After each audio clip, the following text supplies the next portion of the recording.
Hey everyone, happy Tuesday. Yesterday, Mudry showed us how turning eating into numbers can make it feel so objective and neutral and allow agencies like the USDA to exert a kind of social control that was a really different sort of paradigm for thinking about diet and health.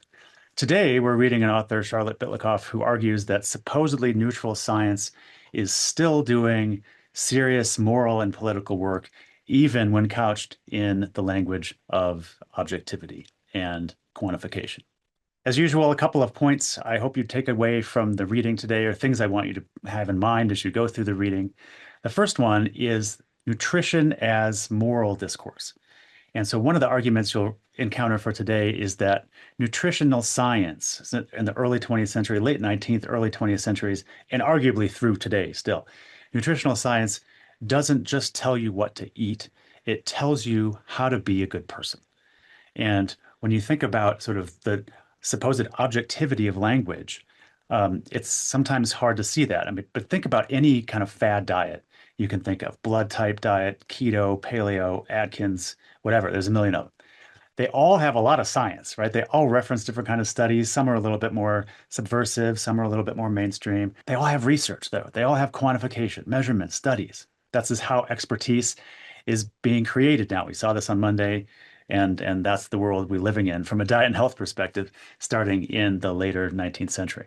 And we've seen moral advice throughout the course so far, even in Cheney, especially in Graham. Here's what you should be eating. Here's how you can be a more virtuous person. Here's how you can be more pure. In the early 20th century, eating right meant being disciplined, productive, efficient, patriotic. These are cultural values that you might not see around us every day. But certainly in the early 20th century, these are dominant. Early 20th century, there's a lot of social reformers thinking about sort of what is the United States going to be like, right? The Civil War is not even 50 years old. There's a lot of questions about what kind of country are we? Who are we? Who's here? Who's not here? What are we supposed to be like? Social reformers really lean into quantified dietary advice to create the kind of society that they thought is best. And so reformers are now reaching for a scientific language precisely because it didn't sound like moralizing, right? You can't read Graham and not obviously see the moralizing component to it, right? He's talking about health and so on, but it's like clearly there's a religious element at the core. Social reformers aren't being as explicitly moral, but when they give the kind of advice they are, you can see underneath it's really pushing a kind of assimilation, right? This is the age of immigration. There's just millions and millions of people coming into the US, bringing all kinds of amazing food, which is fantastic. But social reformers see this as a danger, right? It's fragmenting Americanness. It's making us too divided. It's corrupting our purity. It's all these really terrible phrases that sound a lot like eugenics, which was right on the corner. And so the advice they give about what to eat and how to be healthy and how to be American, how to be efficient, how to be a good person, it's all couched in the language of science. It's all couched in the language of chemistry and nutritional science. And that's not to say that these things are necessarily bad, but they're using the rhetoric of quantification that we read about in day one. They're using this rhetoric of numbers, rhetoric of measurement, of science, research, laboratory studies. They're using this to tell people how to eat because they think, the reformers think that if you eat a certain way, you'll be a certain kind of person. So there's this inherent morality built into it. Point two, we see the emergence of a discourse that's still with us that blames the individual for poor health. And this makes a lot of sense. We like to believe in free will and free choice, and it's a free country, and so on. In the early 20th century, we see that social reformers are building a framework, and the USDA is part of this too, building the ideal eater as a self-regulating middle-class citizen. This meant that the working class, people who were not as affluent, the poor, most immigrants coming to the country with very little, they got read or labeled as unhealthy, not because they were physically unhealthy, even by whatever metrics they used at the time, but because they didn't eat like they were supposed to. They didn't eat like Americans. And they were personal and moral failures because they ate differently. And it was, again, not couched in terms of, foods and dishes necessarily, but quantified dietary advice.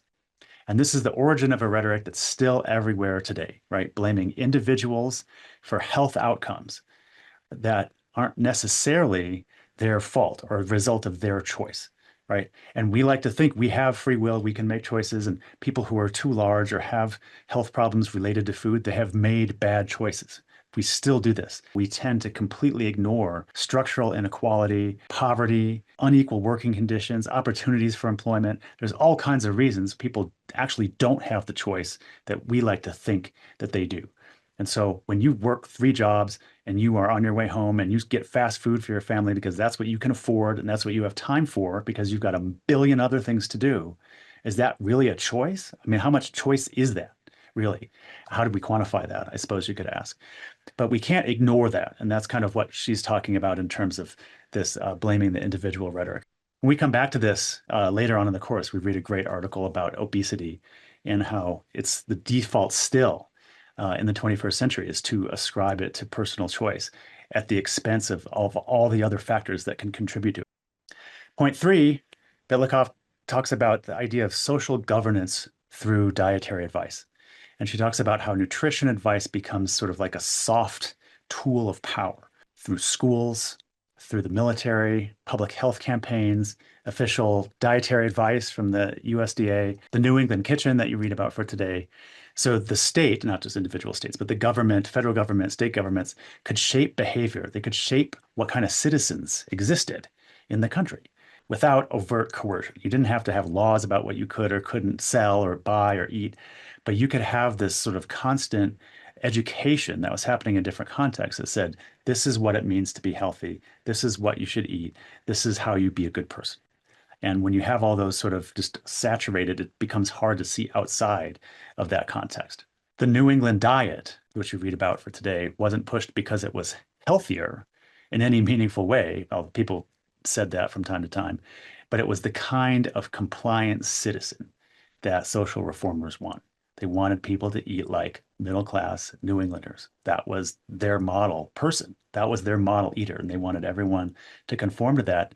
And they sort of get people to do that, not just through promoting the food, right, which they did to some extent, but promoting it as the way to be healthy.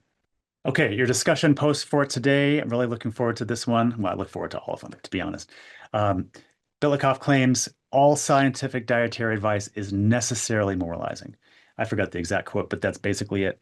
And I'd love for you to point out some examples where she's making that argument effectively. Where do you think, right? I don't know an AI summary of this. Where do you think it's effective? Where do you think it's not particularly compelling? Where do you find some resistance in your own experience to that idea? How does this idea of moralizing scientific advice complicate what we read about yesterday in terms of the government? Usual kind of thing. I hope the discussion directions are clear, but let me know if not. See you next time.